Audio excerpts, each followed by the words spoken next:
पाकिस्तान, पाक का मतलब होता है पवित्र और स्थान का मतलब होता है स्थान, अर्थात पवित्र स्थान।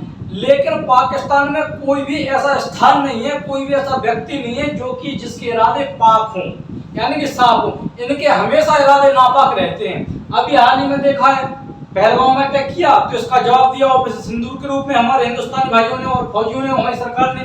इन्होंने उसी के बदले में हाल में पूंछ में गुरुद्वारे पर अटैक कर दिया, जिसमें हमारे सिख भाई बंधु लोग मारे गए।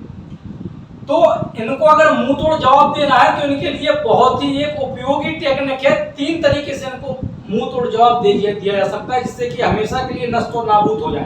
पहला, एक तो इनका जो भारत का जो पश्चिमी हिस्सा है जहां से पाकिस्तान लगा है, वहां पर जो पूर्वी भाग की और पश्चिमी भाग की नदियां है, जैसे पश्चिमी भाग में सिंधु नदी है, इस नदी का एक बड़ा सा एक डैम बनाओ और यहाँ का पानी रोक दो।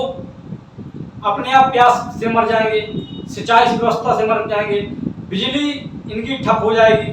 और जैसे ही बिजली ठप हो जाएगी तो अस्त व्यस्त आ जाएगी, क्योंकि ऊर्जा को आर्थिक गतिविधियों का रक्त कहा जाता है। क्या कहा जाता है? ऊर्जा को आर्थिक गतिविधियों का रक्त कहा जाता है।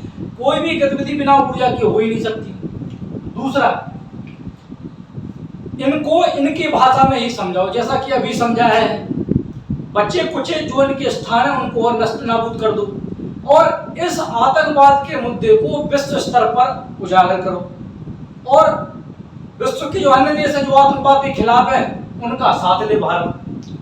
तीसरा, अगर ये बार के बार ये न्यूक्लियर बम की धमकी देते हैं तो ऐसा नहीं है कि हमारे पास न्यूक्लियर बम होना, कहीं ना कहीं से भाई जुगाड़ हो ही जाता है। और फिर मित्र देश कब काम आएंगे? जो भारत का मित्र है रसिया कब काम आएगा? उसके पास तो सब कुछ है। तीसरा, लेकिन जो मैं उपाय बताने जा रहा हूं वो सबसे भरसक प्रयास है। ना रहे बांस ना बजे बांसुरी। आपने नाम सुना होगा बायोलॉजिकल वेपन।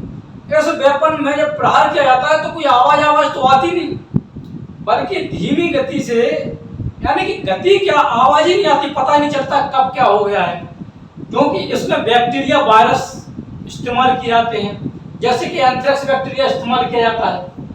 2001 में आपने सुना होगा कि अमेरिका में एंथ्रेक्स हमला हुआ था, एंथ्रेक्स अटैक 26/11 के बाद जब जस्ट एंथ्रेक्स अटैक हुआ। तो इसमें क्या था कि डाक विभाग के द्वारा यानी कोरियर के द्वारा, डाक के द्वारा छोटे छोटे पैकेट बना के एंथ्रेक्स के, ये बैक्टीरिया है, अमेरिका में भेजे गए, घर घर भेजे गए यानी बांटे गए। जब लोगों ने खोला तो वो बैक्टीरिया से धीरे धीरे ग्रसित हो गए। और सबसे महत्वपूर्ण बात यह है कि इसके साथ जो चपेट में लोग आते हैं संक्रमित व्यक्ति के, वो भी संक्रमित हो जाते हैं। ठीक है, तो इसी प्रकार से अगर बायोलॉजिकल हमला किया जाए तो पता का पता नहीं चलेगा और दीर्घकालिक होगा। न्यूक्लियर बॉम्ब से ज्यादा ये खतरनाक है। अब प्रश्न ये उठता है कि हमारे पास बायोलॉजिकल वेपन है क्या?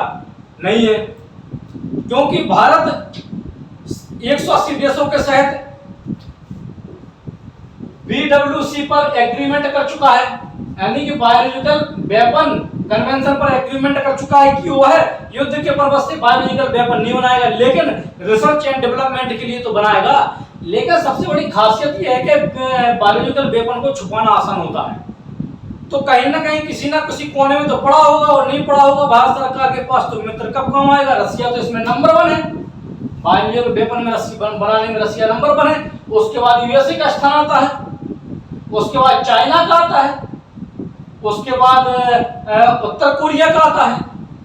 तो कहीं ना कहीं से जुगाड़ भैया हो ही जाता है।